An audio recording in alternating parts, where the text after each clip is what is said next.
Kamnoseštvo se pri vas doma prenaša iz roda v rod. Kako te je oče navdušil oziroma vpeljal v ta poklic? Že kot majhna deklica sem spremljala njegovo delo, njegove pridne roke. Ni bilo vedno lahko, dostikrat je bila poštena kritika.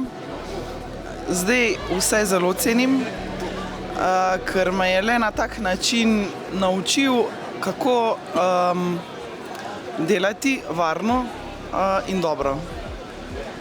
Ali sin že kaže kaj zanimanja za kamnoseštvo? Zaenkrat govori, da bo kuhar.